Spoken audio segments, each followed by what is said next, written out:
It's Mr. Adams here, a maths teacher with over 20 years experience who's looking at trying to solve housing affordability.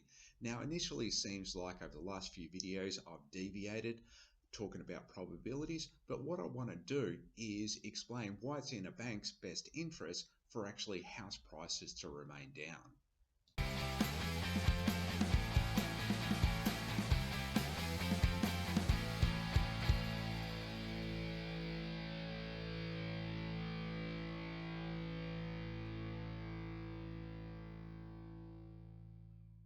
Now, there are some reasons why banks would want property prices to go up. The first is that higher prices means a higher mortgage, which means more interest and in turn more profit. While house prices go up, if people default, they are less likely to have negative equity, which means banks can more easily get their money back. When house prices are high, it means you end up with more profit from one part of the business, so you end up with less diversity. If house prices drop by 10%, this is a far bigger drop when house prices are high. So what this means, high house prices means more volatility for banks. A change of interest rates also has a far bigger impact when mortgages are bigger. High house prices means that it takes two people working full-time to make the repayments. Now, if either one of these people gets demoted, not even like unemployed, it may mean that the payments become unaffordable. Whereas historically, it would only require one person working full-time. And if that one person got demoted, well, the other person could get some part-time work and the payments would still be affordable.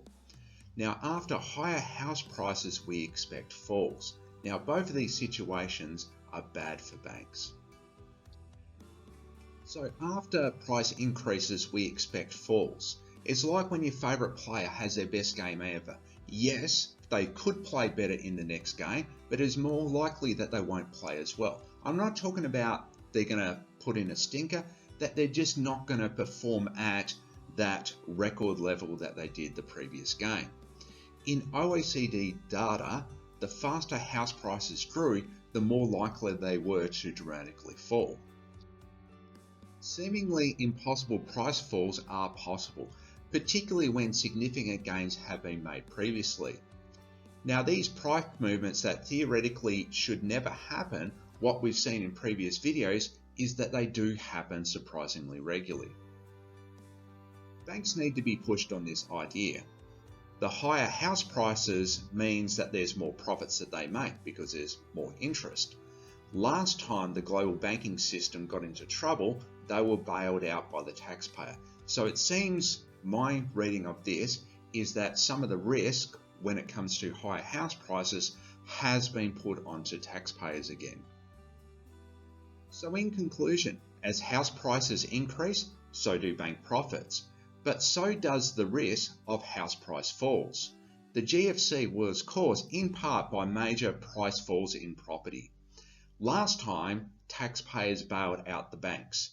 So banks should actually want house prices to be low to reduce their risk. But they will need a bit of a push here to see it that way, because at the moment, what they tend to see is the profits and the fact that last time us taxpayers were able to bail them out. Thanks for watching. Please subscribe and hit the like button. Please leave a review and a comment.